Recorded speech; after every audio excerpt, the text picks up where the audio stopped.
Hello children, how are you? I hope you all are fit and fine at your home.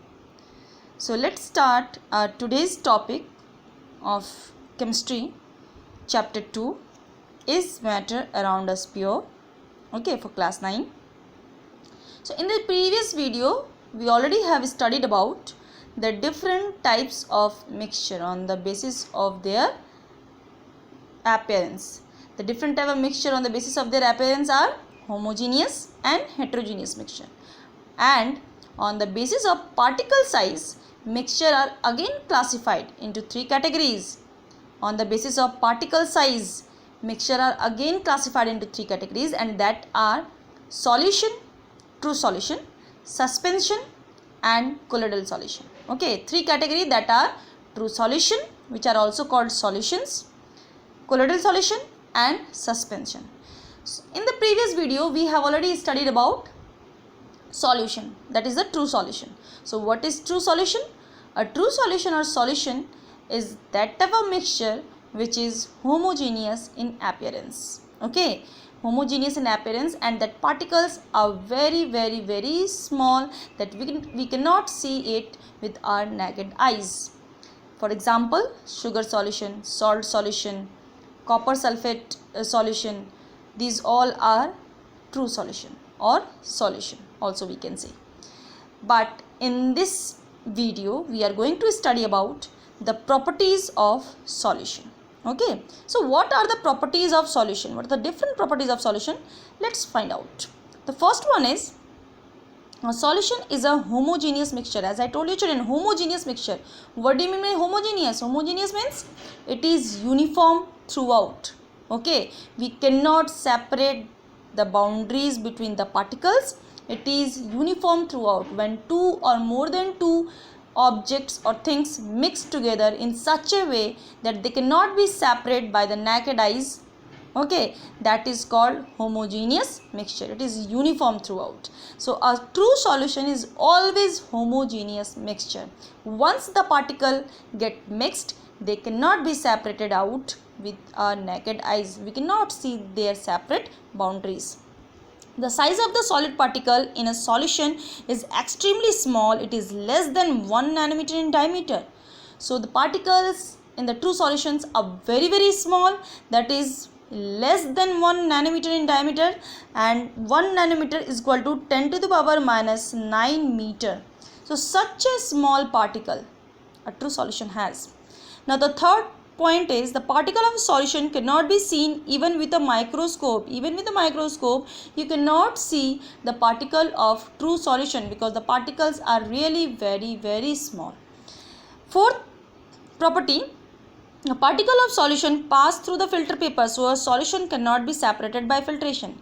Suppose, for example, if you prepare salt solution, sugar solution, and if you want to pass it through the filter paper or the stainer, whatever you are using at home to stain the tea, so what do you think? Will it pass through the filter paper or the stainer? Yes, of course it will. It will pass through the stainer as well as filter paper. So a true solution cannot be separated by the method of filtration because it can easily pass through the filter paper. Now the fifth property is the solution are very stable.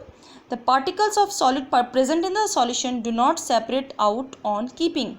So the solutions are very stable. That means if you keep the solution for some times, if you make the solution and after that you keep it somewhere for some time, after keeping it for some time, it will not settle down. You cannot see any precipitate at the bottom. Okay, so from this we concluded what? We concluded that the solution or the true solutions are very stable, and the particles of solute present in the solution do not separate out on keeping. It will not collected at the bottom of the container by keeping it some time. Okay, a true solution. A true solution does not scatter light because the particles are very small. So scattering of light is also known as Tyndall effect. So if you pass a beam of light through the true solution, for example, if you take a true solution, sugar solution or salt solution in a dark room and put a torch light on the solution, the path of the light cannot be visible through the solution. Okay, that means it does not scatter the beam of light. It will not show the beam of light through the solution. A true solution, because the particles of true solution are very, very small and they cannot reflect the light falling on them. So these all are the properties of true solution. For the Tyndall effect, I will describe it later also to make you more better understanding. Now comes to type of solution. There are several kinds of solution. First is solution of solid in solid.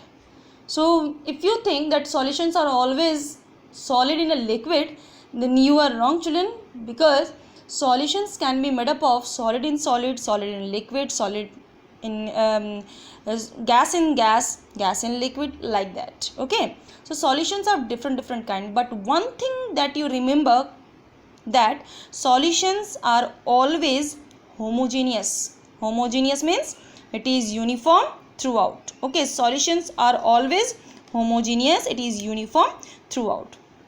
This point you have to remember. So first type of solution of solid in solid. For example, metal alloys such as brass, stainless steel. Brass is made up of what? Copper and zinc. Stainless steel is made up of steel, cobalt, chromium, these all. So children, the mixture of metals randomly in any proportion, not in a fixed proportion, in any proportion, but should be homogeneous, uniform throughout, which cannot be separated by their boundaries whenever we see that. So these type of mixture are a true solution. All the metal alloys are the type of true solution. Okay, and that are actually solution of solid in a solid.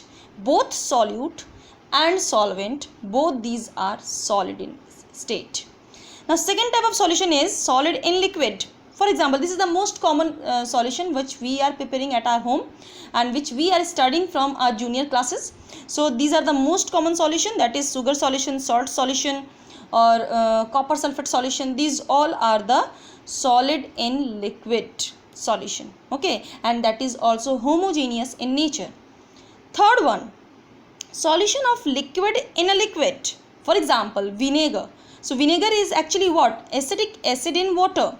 Okay, so in this, both the solute and the solvent, both these are liquid, which makes a solution.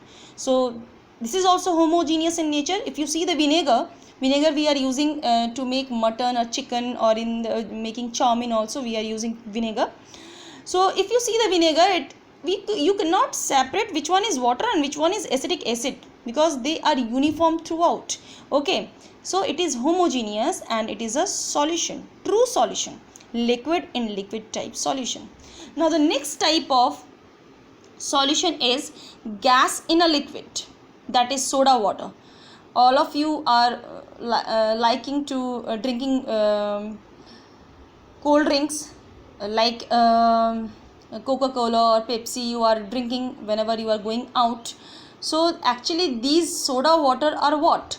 These are the mixture of CO2 gas in water. Okay, due to which bubbles are coming out whenever you remove its cap, remove the cap of the bottle. So actually this is the CO2 gas in water. So that is also a type of solution, which is gas in a liquid solution. Solution of gas in gas. Air is a very good example of solution of gas in gas. If you see the air, you cannot distinguish which one is nitrogen gas, which one is hydrogen, which one is oxygen, or any other gases. You cannot distinguish because these are mixed uniformly and there is no any separate boundaries. So air is also a homogeneous mixture, a true solution, and that is the solution of gas in gas. Okay, so these are the various kinds of solution. Now comes to the next category of mixture on the basis of particle size. Yes, we are categorizing the mixture on the basis of particle size. First category we have studied, that is the solution, true solution, which particles are very, very small. Now comes to suspension. Suspension type of mixture. So what are suspension? A heterogeneous mixture in which the small particle of solid are spread throughout a liquid without dissolving in it. For example, chalk water mixture, muddy water, etc., sand water, etc. So children, what is suspension? Suspension are that type of mixture in which you can clearly see the boundaries between the two particles. Yes, it is also made up of two or more than two types of particles, but the boundaries between the two particles are easily seen, and it is a heterogeneous mixture. Heterogeneous means it is not uniform throughout. It is not uniform throughout. That means if you make a suspension, in some of the portion you can see the ratio of one of the particle is more, and in the other portion you can see the ratio of other particle is more. For example, if you mix suppose if you mix sugar and sand, after mixing sugar and sand, you can see in one of the portions the quantity of sugar is more, in other portion the quantity of sand is more. So it is not uniform throughout, and the separate particles boundaries you can easily see. You can easily see the particles of sand also and the particles of sugar also. So that type of mixture is called suspension. For example, chalk water mixture, muddy water mixture. So if you mix chalk in water, what do you think? Chalk will dissolve in water? No, not at all. Chalk will not dissolve in water, and you can easily see the particles of chalk and water separately. If you mix mud or sand in water, will it mix with water properly? No, not at all. Sand and mud will not dissolve in water, and you can easily see the particles of mud and water. So let's see, let's find out the properties of suspension. The first one, a suspension is a heterogeneous mixture. So as I told you children, heterogeneous means which is not uniform throughout. So it is a suspension is a heterogeneous mixture because its particle size are very large, which can we easily see with our naked eyes. Now the second is the size of the solid particle in a suspension is quite large. It is larger than 100 nanometer in diameter. 100 nanometer means 10 to the power minus 7 meter. So children, the size of solid particles in a suspension is quite large. It is very large. You can easily see that with your naked eyes, and which is more than 100 nanometer. But in case of true solution, what we have studied? Yes, we have studied that the size of the particles of true solution is less than 1 nanometer. 1 nanometer, less than 1 nanometer, so small. But the size of the particle of suspension are more than 100 nanometer. That means quite large. We can easily see the particles with our naked eyes. Third is the particle of suspension can be seen easily. Yes, of course, it can be seen easily because it is very large. The particle of suspension do not pass through a filter paper, so a suspension can be separated by filtration. So if you mix water with sand and mud with water, chalk powder and water, what do you think? If you pass that solution through filter paper, will the sand or the mud particle, chalk powder, can pass through the filter paper? No, not at all. It will remain on the filter paper, and the water will pass through the filter paper and collected in a beaker. So suspension cannot be separated by filtration. The suspension are unstable. The particles of a suspension settle down after some time. That means if you keep the suspension on the table after making it, the particles after some time will settle down at the bottom, and we can get the precipitate of it. For example, if you mix sand solution or mud solution, after some time the sand and mud will deposit it at the bottom of the container, and we will get the liquid at the above surface. Okay, so it is the suspension are unstable. They are not stable, they are unstable. A suspension scatters a beam of light passing through it because its particles are quite large. So if you pass a beam of light through the suspension, you can easily see the path of the light very easily in a dark room. Okay, that's because the particles of the suspension are very large, so it can easily scatter the light. Now colloids, a kind of solution of solution in which the size of solid particle is intermediate between those in true solution and those in suspension. For example, soap solution, starch solution, milk, ink, blood, these all are the colloids. So colloids are the intermediate between true solution and suspension. Okay, their particles are intermediate between the true solution and suspension. So let's start the properties of colloid. A colloid appears to be homogeneous, but actually it is heterogeneous. It appears to be homogeneous. The particles are very small. Okay, you cannot distinguish between the boundaries of the particles, but actually if you see with a microscope the particles, you can see easily the separated out, and that's why they are appears to be homogeneous, but actually the colloids are heterogeneous. The size of the particle in a colloid is bigger than those in the true solution but smaller than those in the suspension. So it is between the particle of the colloidal solution are between 1 nanometer to 100 nanometer in diameter. Okay, they are intermediate between true solution and suspension.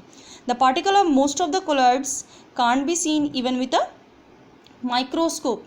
Even with a microscope, you cannot see the particles of the colloids, but if you use a powerful microscope, you can easily see the particles of colloids which are separated out.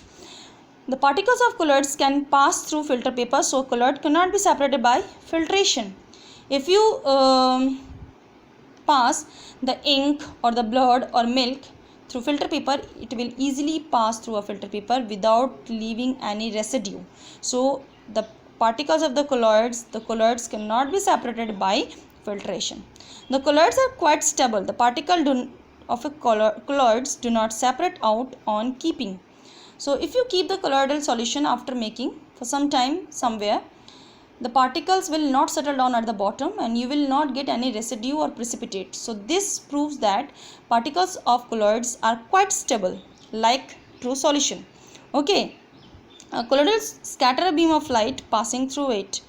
Its particles are fairly large, but its particles are quite large from the true solution. That's why it scatters the beam of light. If you keep that solution in a dark room and put a beam of light through it, you can easily see the path of light passing through it.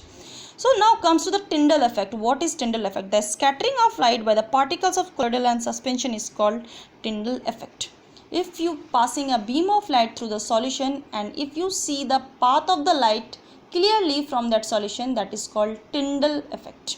And by this way a true solution and colloidal solution can be separated out, because a colloidal solution particles are also very small, which you cannot see with the naked eyes, their boundaries, separate boundaries. But if you pass the beam of light through both the solution, you can see that a true solution does not scatter the beam of light, but a colloidal solution can easily scatter the beam of light. So by this way, by Tyndall effect, we can easily distinguish between a true solution and colloidal solution. But I want to show you one figure by which you will be more clear about Tyndall effect. Yes children, can you see this figure? Yes.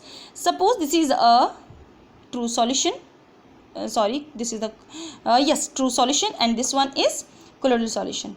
So in true solution, you can easily see that when beam of light through a torch is passed through it, its path is not visible inside it, and after that you can see the path.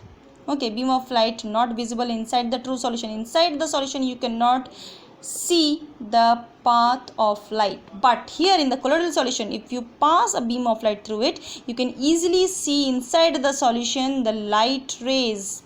Okay, and after the solution also you can see. So this is what Tyndall effect, that is called scattering of light. A true solution never ever scatter the beam of light if you keep it in a dark room and put a beam of light through it, but a colloidal solution and a suspension can easily scatter the beam of light. It shows Tyndall effect. So this is all for today. I hope you have understand the topics whatever I want to teach you. If you have any doubt, you can WhatsApp me and call me anytime during the morning. So have a nice day. Thank you.